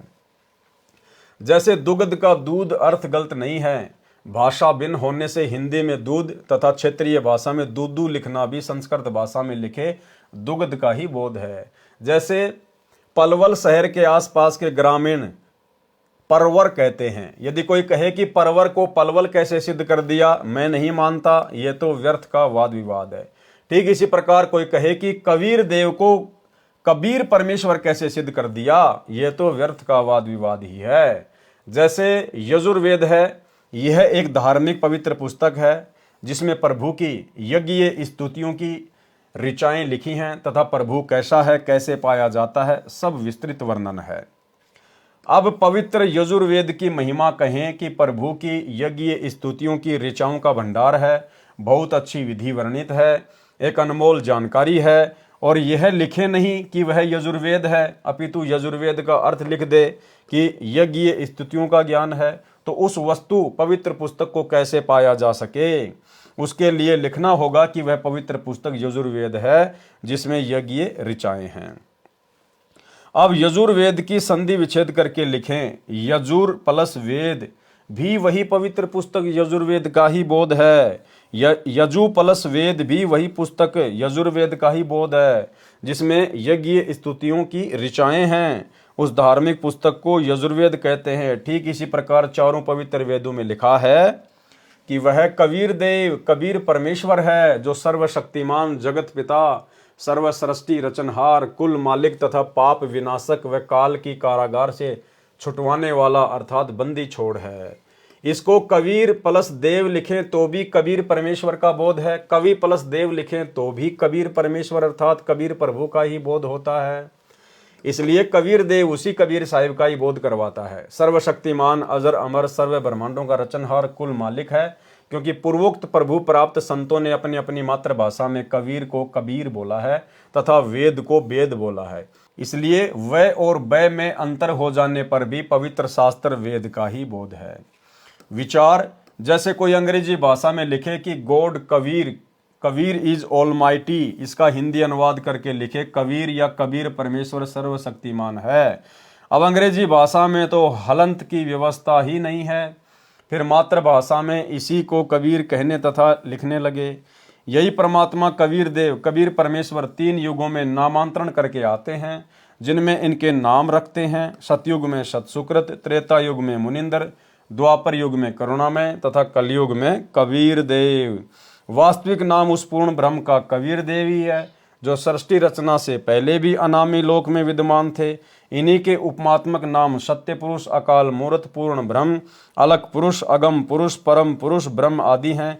उसी परमात्मा को चारों पवित्र वेदों में कबीर अमित ओझा, कबीर अंगारी, कबीर अग्नि तथा कबीर देव कहा है तथा सर्वशक्तिमान सर्वसृष्टि रचनहार बताया है।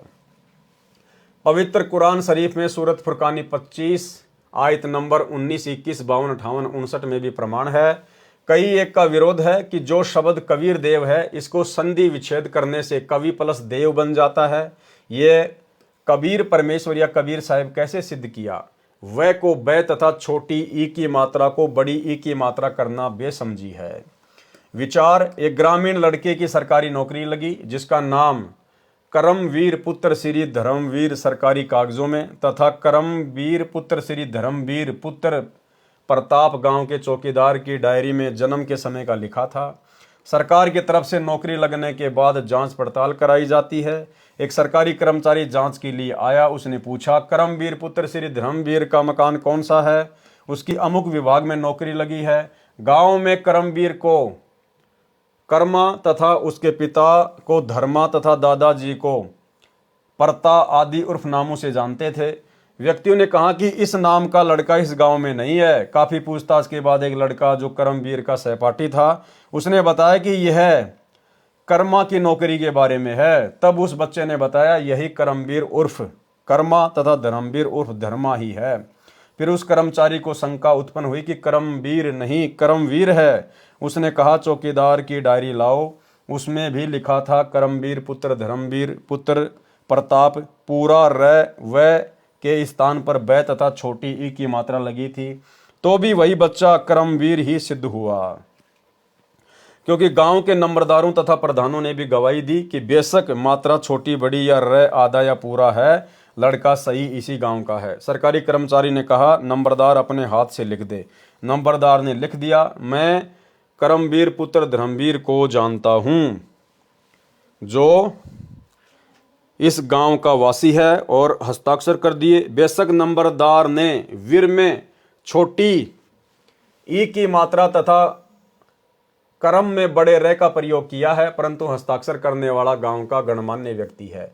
इसी को कोई आपत्ति नहीं हो सकती, क्योंकि नाम की स्पेलिंग गलत नहीं होती। ठीक इसी प्रकार पूर्ण परमात्मा का नाम सरकारी दस्तावेजों में कबीर देव, परंतु गांव पृथ्वी पर अपनी 2 मातृभाषा में कबीर, कबीर, कबीरा, कबीरन आदि नामों से जाना जाता है। इसी को नंबरदारों आंखों देखा विवरण अपनी पवित्र वाणी में ठोक ठोक कर गवाही देते हुए आदरणीय पूर्वोक्त संतों ने कबीर देव को हक्का कबीर, सत कबीर, कबीरा, कबीरन, खबीरा, खबीरन आदि लिखकर हस्ताक्षर कर रखे हैं। वर्तमान सन 2006 से लगभग 600 वर्ष पूर्व जब परमात्मा कबीर देव जी स्वयं प्रकट हुए थे, उस समय सर्व सदग्रंथों का वास्तविक ज्ञान लोकोक्तियों, दोहों, चौपाइयों, शब्दों अर्थात कविताओं के माध्यम से साधारण भाषा में जन साधारण को बताया था। उस तत्व ज्ञान को उस समय के संस्कृत भाषा व हिंदी भाषा के ज्ञाताओं ने यह कहकर ठुकरा दिया कि कबीर जी तो अशिक्षित हैं। इसके द्वारा कहा गया ज्ञान उस समय में उपयोग की गई भाषा का व्याकरण दृष्टिकोण से ठीक नहीं है। जैसे कबीर जी ने कहा है, कबीर वेद मेरा भेद है, मैं ना वेदों माही, जोन वेद से मैं मिलूं ये वेद जानते नहीं। भावार्थ, परमेश्वर कबीर बंदी छोड़ जी ने कहा है कि जो चारों वेद है ये मेरे विषय में ही ज्ञान बता रहे हैं, परंतु इन चारों वेदों में वर्णित विधि द्वारा मैं प्राप्त नहीं हो सकता, जिसका वेद सूक्ष्म वेद अर्थात सूक्ष्म वेद में मेरी प्राप्ति का ज्ञान है। उसको चारों वेदों के ज्ञाता नहीं जानते, इस वचन को सुनकर उस समय के आचार्य जन कहते थे कि कबीर जी को भाषा का ज्ञान नहीं है। देखो, वेद को वेद कहा है, नहीं का नाही कहा है, ऐसे व्यक्ति को शास्त्रों का क्या ज्ञान हो सकता है। इसलिए कबीर जी मिथ्या भाषण करते हैं, इसकी बातों पर विश्वास नहीं करना। स्वामी दयानंद जी ने सत्यार्थ प्रकाश समोल्लास 11 पृष्ठ 306 पर कबीर जी के विषय में यही कहा है। वर्तमान में मुझदास रामपाल दास के विषय में विज्ञापनों में लिखे लेख पर आर्य समाज के आचार्यों ने यही आपत्ति व्यक्त की थी कि रामपाल को हिंदी भाषा भी सही नहीं लिखनी आती, वह को बै लिखता है, छोटी बड़ी मात्राओं को गलत लिखता है, कोमा व हलंत भी नहीं लगाता। इसका ज्ञान कैसे सही माना जाए। विचार, किसी लड़के का विवाह एक सुंदर सुशील युवती से हो गया। उसने साधारण वस्त्र पहने थे, मेकअप हार श्रृंगार नहीं कर रखा था। उसके विषय में कोई कहे कि यह भी कोई विवाह है, वधू ने मेकअप हार श्रृंगार आभूषण आदि नहीं पहने, नहीं किया है। विचार करें, विवाह का अर्थ है पुरुष को पत्नी प्राप्ति। यदि मेकअप श्रृंगार नहीं कर रखा तो वांछित वस्तु प्राप्त है।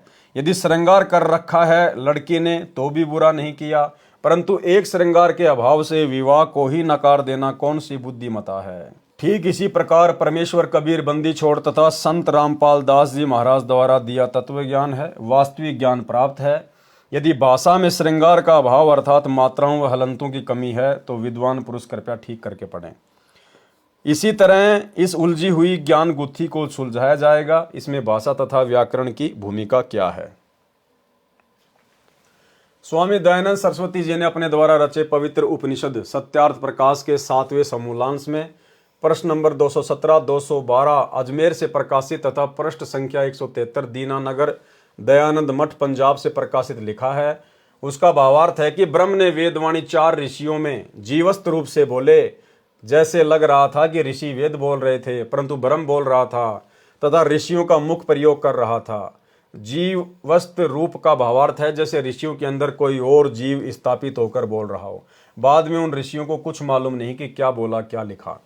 जैसे कोई प्रेत आत्मा किसी के शरीर में प्रवेश करके बोलती है, उस समय लग रहा होता है कि शरीर वाला जीव ही बोल रहा है, परंतु प्रेत के निकल जाने के बाद उस शरीर वाले जीव को कुछ मालूम नहीं होता मैंने क्या बोला था।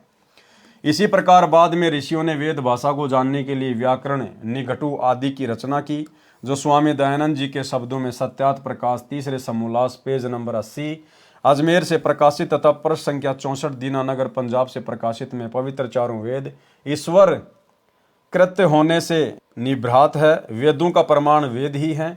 चारों ब्राह्मण व्याकरण निघटु आदि ऋषियों कृत्य होने से त्रुटि युक्त हो सकते हैं। उपरोक्त विचार स्वामी दयानंद जी के हैं। विचार करें, वेद पढ़ने वाले ऋषियों के अपने विचारों से रचे उपनिषद एक दूसरे के विपरीत व्याख्या कर रहे हैं। इसलिए वेद ज्ञान को तत्व ज्ञान से ही समझा जा सकता है। तत्व ज्ञान सबसम वेद पूर्ण ब्रह्म कबीर देव ने स्वयं आकर बताया है तथा चारों वेदों का ज्ञान ब्रह्म द्वारा बताया गया है। और वेदों को बोलने वाला ब्रह्म स्वयं पवित्र यजुर्वेद अध्याय नंबर 40 मंत्र नंबर 10 में कह रहा है कि उस पूर्ण ब्रह्म को कोई तो संवात अर्थात जन्म लेकर प्रकट होने वाला अर्थात आकार में कहता है तथा कोई असंवात जन्म न लेने वाला अर्थात वह निराकार आहु कहते हैं। परंतु इसका वास्तविक ज्ञान तो धीरणाम पूर्ण ज्ञानी अर्थात तत्वदर्शी संत जन पूर्ण निर्णायक भिन्न भिन्न बताते हैं। उसको ध्यानपूर्वक सुनो। इससे स्वयं सिद्ध है कि वेद बोलने वाला ब्रह्म भी स्वयं कह रहा है कि उस पूर्ण ब्रह्म के बारे में मैं भी पूर्ण ज्ञान नहीं रखता, उसको तो कोई तत्वदर्शी संत ही बता सकता है। इसी प्रकार इसी अध्याय के मंत्र नंबर 13 में कहा है कि कोई तो अक्षर ज्ञानी एक भाषा के जानने वाले को ही विद्वान कहते हैं, दूसरे निरक्षर को अज्ञानी कहते हैं। ये जानकारी भी तत्वदर्शी संत जन ही विस्तृत व्याख्या बयान करते हैं। उस तत्व ज्ञान को उन्हीं से ध्यानपूर्वक सुनो अर्थात वही तत्वदर्शी संत ही बताएगा कि विद्वान अर्थात ज्ञानी कौन है तथा अज्ञानी तथा अविद्वान कौन है। विशेष उपरोक्त परमाणु को विवेचन करके सद्भावना पूर्वक पुनर्विचार करें तथा वह को वह तथा छोटी बड़ी मात्राओं की शुद्धि अशुद्धि से ही ज्ञानी व अज्ञानी की पहचान नहीं होती, वह तो तत्व ज्ञान से ही होती है। कबीर परमेश्वर के विषय में वह को वह कैसे सिद्ध किया है, छोटी ई की बड़ी मात्रा बड़ी की मात्रा कैसे सिद्ध हो सकती है, इस वाद विवाद में न पढ़कर तत्व ज्ञान को समझना है। जैसे यजुर्वेद है, यह एक पवित्र पुस्तक है। इसके विषय में कहीं संस्कृत भाषा में विवरण किया हो, जहाँ यजु या यजुम आदि शब्द लिखे हों, तो भी पवित्र पुस्तक यजुर्वेद का ही बोध समझा जाता है। इसी प्रकार पूर्ण परमात्मा का वास्तविक नाम कबीर देव है। इसी को भिन्न भिन्न भाषा में कबीर साहेब, कबीर परमेश्वर कहने लगे। कई श्रद्धालु शंका व्यक्त करते हैं कि कबीर को कबीर कैसे सिद्ध कर दिया। व्याकरण दृष्टिकोण से कवि का अर्थ सर्वज्ञ होता है। दास की प्रार्थना है कि प्रत्येक शब्द का कोई न कोई अर्थ तो बनता ही है। रही बात व्याकरण की, भाषा प्रथम बनी क्योंकि वेद वाणी प्रभु द्वारा कही है तथा व्याकरण बाद में ऋषियों द्वारा बनाई गई है। यह त्रुटि युक्त हो सकती है। वेद के अनुवाद में व्याकरण व्यत्यय है, अर्थात असंगत तथा विरोध भाव है, क्योंकि वेदवाणी मंत्रों द्वारा पदों में है। जैसे पलवल शहर के आसपास के व्यक्ति पलवल को परवर बोलते हैं। यदि कोई कहे कि पलवल को कैसे परवर सिद्ध कर दिया, यही कबीर को कबीर कैसे सिद्ध कर दिया कहना मात्र है। जैसे क्षेत्रीय भाषा में पलवल शहर को परवर कहते हैं, इसी प्रकार कबीर को कबीर बोलते हैं। प्रभु वही है। महर्षि दयानंद जी ने सत्यार्थ प्रकाश समोल्लास 4 पृष्ठ 100 पर दयानंद मठ दीनानगर पंजाब से प्रकाशित पर देवर कामा का अर्थ देवर की कामना करने किया है। देव को पूरा रे लिखकर देवर किया है। कबीर को कबीर, फिर भाषा भिन्न। कबीर लिखने व बोलने में कोई आपत्ति या व्याकरण की त्रुटि नहीं है। पूर्ण परमात्मा कबीर देव है। यह प्रमाण यजुर्वेद अध्याय 29 मंत्र 25 तथा सामवेद संख्या 1400 में भी है, जो निम्न है। ये श्लोक है। आगे गुरुदेव ने इसका सरलार्थ किया है। भावार्थ, जिस समय पूर्ण परमात्मा प्रकट होता है उस समय सर्व ऋषि व संत जन शास्त्र विधि त्याग कर मनमान आचरण तथा पूजा द्वारा सर्व भगत समाज को मार्गदर्शन कर रहे होते हैं। तब अपने तत्व ज्ञान अर्थात समस्त ज्ञान का संदेश वाहक बनकर स्वयं ही कबीर देव अर्थात कबीर प्रभु ही आता है। संख्या नंबर 14 सामवेद, संत रामपाल दास द्वारा भाषा भाष्य। भावार्थ, जैसे यजुर्वेद अध्याय 5 मंत्र 1 में कहा है कि अग्ने तनु अशी, परमेश्वर सह शरीर है, विष्णवे तवा सोमस्य तनुरसी। उस अमर प्रभु का पालन पोषण करने के लिए अन्य शरीर है, जो अतिथि रूप में कुछ दिन संसार में आता है। तत्व ज्ञान से अज्ञान निंद्रा में सोए प्रभु प्रेमियों को जगाता है। वही प्रमाण इस मंत्र में है कि कुछ समय के लिए पूर्ण परमात्मा कबीर देव अर्थात कबीर प्रभु अपना रूप बदलकर सामान्य व्यक्ति जैसा रूप बनाकर पृथ्वी मंडल पर प्रकट होता है तथा कबीर वचनानी सनसन अर्थात कबीर वाणी बोलता है, जिसके माध्यम से तत्व ज्ञान को जगाता है। तथा उस समय महर्षि कहलाने वाले चतुर प्राणी मिथ्या ज्ञान के आधार पर शास्त्र विधि अनुसार सत्य साधना रूपी अमृत के स्थान पर शास्त्र विधि रहित पूजा रूपी मवाद को श्रद्धा के साथ आचमन तथा पूजा कर रहे होते हैं। उस समय पूर्ण परमात्मा स्वयं प्रकट होकर तत्व ज्ञान द्वारा शास्त्र विधि अनुसार साधना का ज्ञान प्रदान करता है। पवित्र ऋग्वेद के निम्न मंत्रों में भी पहचान बताई है कि जब वह पूर्ण परमात्मा कुछ समय संसार में लीला करने आता है तो शिशु रूप धारण करता है। उस पूर्ण परमात्मा की परवरिश कंवारी गाय द्वारा होती है। फिर लीलावत बड़ा होता है तो अपने पाने व सतलोक जानने अर्थात पूर्ण मोक्ष मार्ग का तत्व ज्ञान कबीर वाणी द्वारा कविताओं द्वारा बोलता है, जिस कारण से प्रसिद्ध कवि कहलाता है। परंतु वह स्वयं कबीर देव पूर्ण परमात्मा ही होता है, जो तीसरे मुक्ति धाम सतलोक में रहता है। ऋग्वेद मंडल 9 सूक्त 1 मंत्र 9 तथा सूक्त 96 मंत्र 17 से 20। भावार्थ, पूर्ण परमात्मा अमर पुरुष जब लीला करता हुआ बालक रूप धारण करके स्वयं प्रकट होता है, उस समय कंवारी गाय अपने आप दूध देती हैं, जिससे उस पूर्ण प्रभु की परवरिश होती है। ऋग्वेद मंडल 9 सूक्त 96 मंत्र 17। भावार्थ, वेद बोलने वाला ब्रह्म कह रहा है कि विलक्षण मनुष्य के बच्चे के रूप में प्रकट होकर पूर्ण परमात्मा कबीर देव अपने वास्तविक ज्ञान को अपनी कबीर गिरबी अर्थात कबीर वाणी द्वारा निर्मल ज्ञान अपने हंस आत्माओं अर्थात पुण्यात्मा अनुयायियों को कवि रूप में कविताओं लोकोक्तियों के द्वारा संबोधन करके अर्थात उच्चारण करके वर्णन करता है। वह स्वयं सत्य पुरुष कबीर ही होता है। ऋग्वेद मंडल 9 सूक्त 96 मंत्र 18। भावार्थ, मंत्र 17 में कहा है कि कबीर देव शिशु रूप धारण कर लेता है, लीला करता हुआ बड़ा होता है, कविताओं द्वारा तत्व ज्ञान वर्णन करने के कारण कवि की पदवी प्राप्त करता है, अर्थात उसे कवि कहने लग जाते हैं। वास्तव में वह पूर्ण परमात्मा कबीर प्रभु ही है।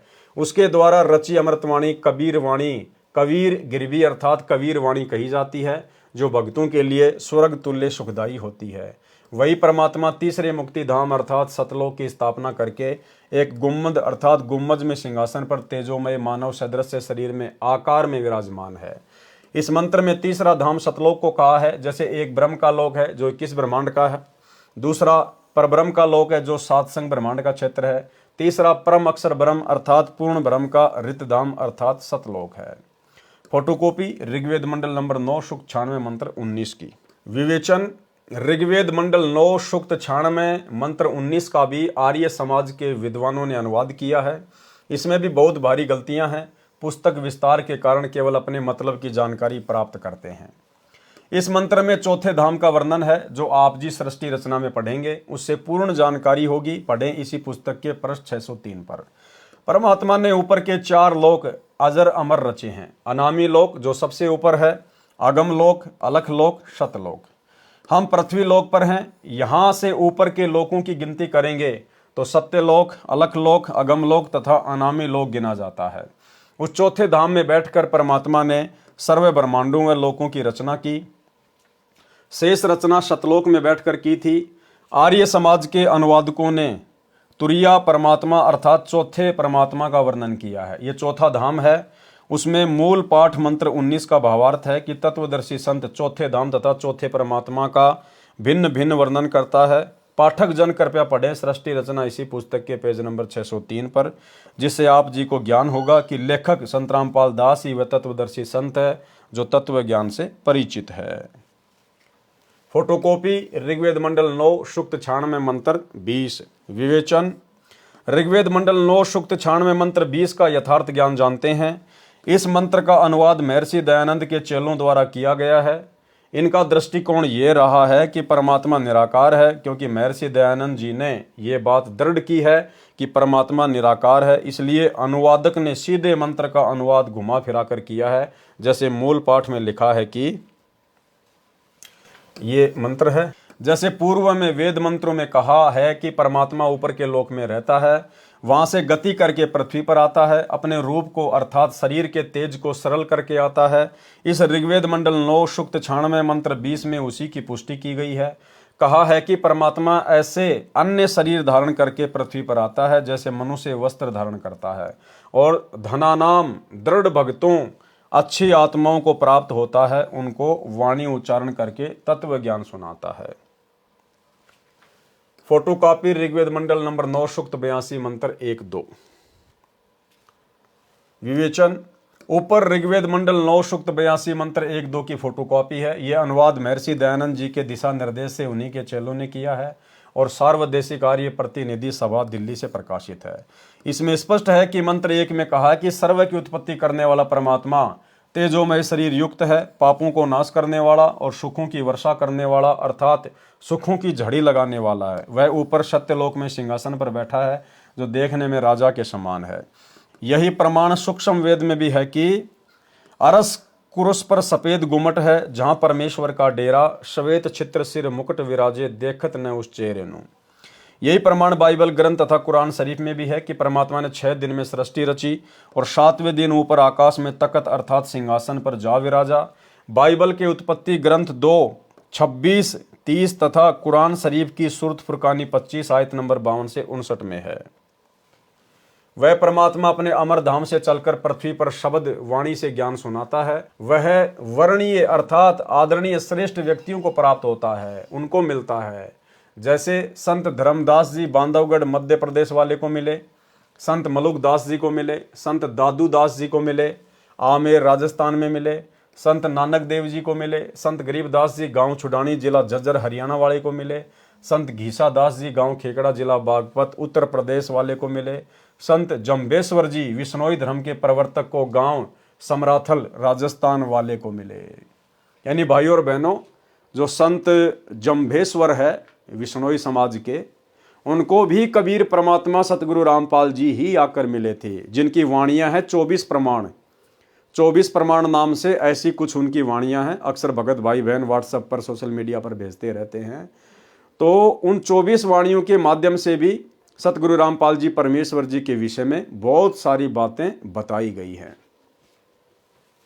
वह परमात्मा अच्छी आत्माओं को मिलते हैं। जो परमात्मा के दृढ़ भगत होते हैं उन पर परमात्मा का विशेष आकर्षण होता है।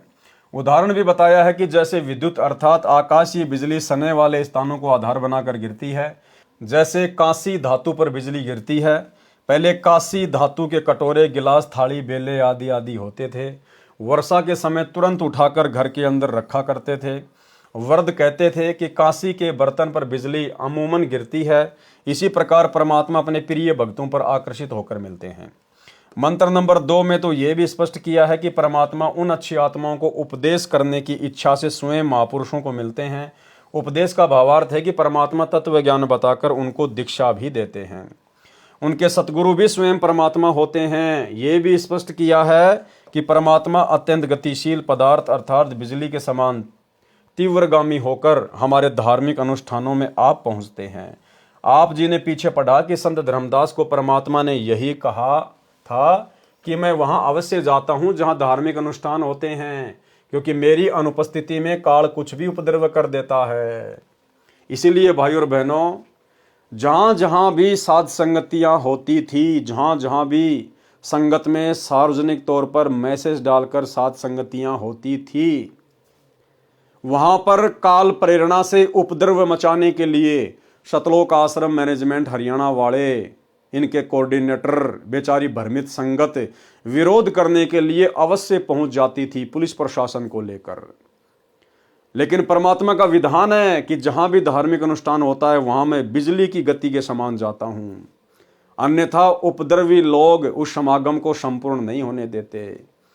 लेकिन भाई और बहनों, जहां जहां भी साध संगति हुई, जब जब साध संगति हुई, परमेश्वर ने हमेशा साध संगतियों को सफल करवाया। सतलोक आश्रम मैनेजमेंट हरियाणा के लाख उपद्रवों के बावजूद भी गुरुदेव भगवान के आशीर्वाद से साध संगतियां सफल होती थी। इसका मतलब साध संगतियों में परमेश्वर अवश्य आते हैं, क्योंकि वहां उनको भोग लगाया जाता है, उन्हीं की महिमा की जाती है। जिससे साधकों की आस्था परमात्मा से छूट जाती है। मेरे रहते वह ऐसी गड़बड़ नहीं कर सकता, मेरे रहते वो ऐसी गड़बड़ नहीं कर सकता। कौन कह रहे हैं? परमात्मा, गुरुदेव भगवान। जबकि ऐसी अनेकों गड़बड़ी बहुत बड़ी बड़ी सतलोक आश्रम मैनेजमेंट हरियाणा वालों के समागम में हो चुकी है। आप लोगों ने मध्य प्रदेश का एक समागम देखा होगा, जिस समागम के अंदर वहां का जो कोऑर्डिनेटर था गंगाराम मीणा, वहां पर हजारों की संख्या में संगत थी, सत्संग चल रहा था, रमेणी हो रही थी। अचानक से बजरंग दल के कुछ लोग आए और उन्होंने गोलियां चलानी शुरू कर दी, जिसमें वहां के कोऑर्डिनेटर गंगाराम मीणा की गोली लगने से मृत्यु हो गई और वो समागम कैंसिल हो गया। इसका मतलब वहां पर गुरुदेव भगवान विराजमान नहीं थे, वहां परमात्मा का कोई आशीर्वाद नहीं था। अन्यथा परमात्मा कहते हैं कि अगर मैं ना रहूं तो काल उपद्रव मचा दे। इसका मतलब वहां पर उपद्रव मचा, अर्थात गुरुदेव भगवान की रजा इन लोगों पर नहीं है। 2018 में इन लोगों ने रोहतक के पशु मेला ग्राउंड में कबीर प्रकट दिवस का कार्यक्रम रखा, और भाई और बहनों, इतनी भयंकर मूसलाधार बारिश हुई जिसके ऊपर दास पहले वीडियो बना चुका है। इनका प्रोग्राम कैंसिल। इसका मतलब गुरुदेव भगवान की कोई रजा नहीं थी। तो भाई और बहनों, गुरुदेव की रजा है सत्सेवकों के ऊपर, साध संगतियों के ऊपर। इसलिए गीता अध्याय 3 श्लोक 15 में कहा है कि वह अविनाशी परमात्मा जिसने ब्रह्म को भी उत्पन्न किया सदा ही यज्ञों में प्रतिष्ठित है, अर्थात धार्मिक अनुष्ठानों में उसी को इष्ट रूप में मानकर आरती स्तुति करनी चाहिए। इस ऋग्वेद मंडल 9 सूक्त 82 मंत्र 2 में यह भी स्पष्ट किया है कि आप कबीर देव हैं जो सर्व को उपदेश देने की इच्छा से आते हो। आप पवित्र आत्मा हैं, हमारे पापों को छुड़वाकर अर्थात नाश करके हे अमर परमात्मा आप हमको सुख दें, और हम आपकी संतान है, हमारे प्रति वह वात्सल्य वाला प्रेम भाव उत्पन्न करते हुए उसी सुंदर रूप को उत्पन्न करें, अर्थात हमारे को अपने बच्चे जानकर जैसे पहले और जब चाहें तब आप अपनी प्यारी आत्माओं को प्रकट होकर मिलते हैं, उसी तरह से हमें भी दर्शन दें। फोटोकॉपी ऋग्वेद मंडल नंबर 9 सूक्त 86 मंत्र 26-27 विवेचन। ये फोटोकॉपी ऋग्वेद मंडल 9 सूक्त 86 मंत्र 26 की है। जो आर्य समाज के आचार्यों व महर्षि दयानंद के चेलों द्वारा अनुवादित है, जिसमें स्पष्ट है कि यज्ञ करने वाले अर्थात धार्मिक अनुष्ठान करने वाले यजमानों अर्थात भक्तों के लिए परमात्मा सब रास्तों को सुगम करता हुआ अर्थात जीवन रूपी सफर के मार्ग को दुखों रहित करके सुगम बनाता हुआ उनके विघ्नों अर्थात संकटों का मर्दन करता है अर्थात संकटों को समाप्त करता है। भक्तों को पवित्र अर्थात पाप रहित विकार रहित करता है। जैसा कि अगले मंत्र 27 में कहा है कि जो परमात्मा धूलोक अर्थात सत्यलोक के तीसरे पृष्ठ पर विराजमान है, वहां पर परमात्मा के शरीर का प्रकाश बहुत अधिक है। उदाहरण के लिए परमात्मा के एक रोम शरीर के बाल का प्रकाश करोड़ सूर्य तथा इतने ही चंद्रमाओं के मिले जुले प्रकाश से भी अधिक है। यदि वह परमात्मा उसी प्रकाश युक्त शरीर से पृथ्वी पर प्रकट हो जाए तो हमारी चरम दृष्टि उन्हें देख नहीं सकती। जैसे उल्लू पक्षी दिन में सूर्य के प्रकाश के कारण कुछ भी नहीं देख पाता है, यही दशा मनुष्य की हो जाए। इसलिए वह परमात्मा अपने रूप अर्थात शरीर के प्रकाश को सरल करता हुआ उस स्थान से जहां परमात्मा ऊपर रहता है वहां से गति करके बिजली के समान क्रीड़ा अर्थात लीला करता हुआ चलकर आता है। श्रेष्ठ पुरुषों को मिलता है। यह भी स्पष्ट है कि आप कवि अर्थात कबीर देव हैं, हम उन्हें कबीर साहिब कहते हैं। विवेचन, ये फोटोकॉपी ऋग्वेद मंडल 9 सूक्त 86 के मंत्र 27 की है। इसमें स्पष्ट है कि परमात्मा धूलोक अर्थात अमरलोक के तीसरे पृष्ठ अर्थात भाग पर विराजमान है। सत्यलोक अर्थात शाश्वत स्थान गीता अध्याय 18 श्लोक 62 में 3 भाग हैं। एक भाग में वन पहाड़ झरने बाग बगीचे आदि हैं। यह बाह्य भाग है अर्थात बाहरी भाग है। जैसे भारत की राजधानी दिल्ली भी 3 भागों में बटी है। बाहरी दिल्ली जिसमें गांव खेत खलियान और नहरें हैं, दूसरा बाजार बना है, तीसरा संसद भवन तथा कार्यालय है। इसके पश्चात भूलोक में बस्तियां हैं, सहपरिवार मोक्ष प्राप्त हंसात्माएं रहती हैं। पृथ्वी पर जैसे भगत को भक्तात्मा कहते हैं, इसी प्रकार सत्यलोक में हंसात्मा कहते हैं। तीसरे भाग में सर्वोपरि परमात्मा का सिंहासन है, उसके आसपास केवल नर आत्माएं रहती हैं। वहाँ स्त्री पुरुष का जोड़ा नहीं है। वे यदि अपना परिवार चाहते हैं तो शब्द वचन से केवल पुत्र उत्पन्न कर लेते हैं।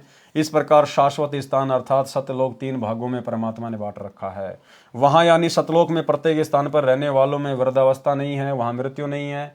इसलिए गीता अध्याय 7 श्लोक 29 में कहा है कि जो जरा अर्थात वृद्ध अवस्था तथा मरण अवस्था अर्थात मृत्यु से छूटने का प्रयत्न करते हैं, वे तत्ब्रह्म अर्थात परम अक्षर ब्रह्म को जानते हैं। सतलोक में सत्य पुरुष रहता है, वहाँ पर जरा मरण नहीं है। बच्चे युवा होकर सदा युवा रहते हैं। फोटोकॉपी ऋग्वेद मंडल नंबर 9 सूक्त 54 मंत्र 3।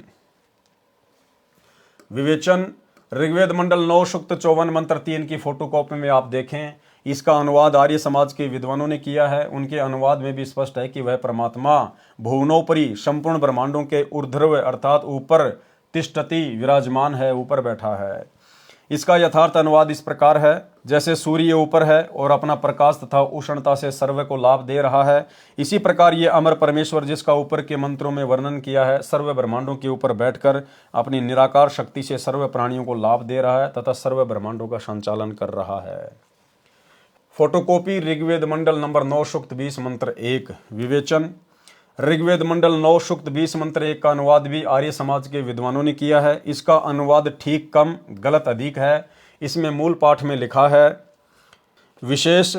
इस मंत्र के अनुवाद में आप फोटोकॉपी में देखेंगे तो पता चलेगा कि कई शब्दों के अर्थ आर्य विद्वानों ने छोड़ रखे हैं, जैसे प्र वारे भी, जिस कारण से वेदों का यथार्थ भाव सामने नहीं आ सका। मेरे अनुवाद से स्पष्ट है कि वह परमात्मा अच्छी आत्माओं दृढ़ भक्तों को ज्ञान देता है। उसका नाम भी लिखा है कबीर देव, हम कबीर परमेश्वर कहते हैं। प्रमाण ऋग्वेद मंडल 9 सूक्त 95 मंत्र 2।